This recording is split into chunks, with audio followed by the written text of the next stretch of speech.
It was by chance that the girl found a mysterious piano score. Under the table in the old piano room, it was written on it that follow the musical notes and embark on a journey. And the first glance would determine the fate at first. Driven by curiosity, the girl slowly played this melodious piece, and as the playing speed increased, everything around was changing rapidly and silently in the blink of an eye. She really traveled through to another time and space, which was 20 years later, but just when she was about to put away the piano score and hide it in the bookshelf, she unexpectedly saw the boy breaking in because he was the first person the girl saw.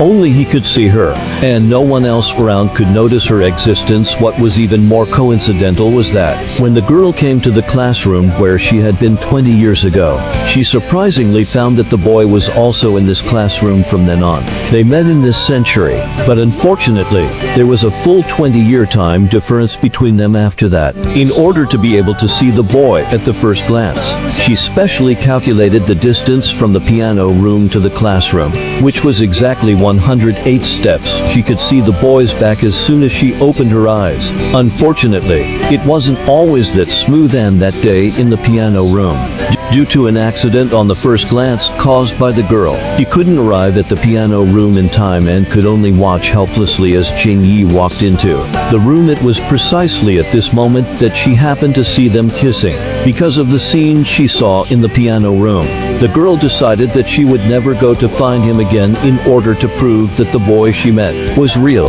The girl specially drew a portrait of the boy, knowing that her physical condition couldn't support her any longer. She wrote down what she wanted to say on the desk, and the moment she finished writing the last word, the girl passed away forever due to an asthma attack. After the boy's father told this story, all the mysteries had answers in his heart. He wanted to play that piece at a faster speed before the piano room was completely demolished, because only in this way could he travel back to an earlier stage of the girl's life and meet her. Relying on his previous memory of that piano score, the boy then began to play with all his strength. Finally, at the moment when the big pendulum was about to hit, he successfully traveled back to an earlier time and space. At this time, the girl still existed, but she had no impression of this scruffy-looking classmate.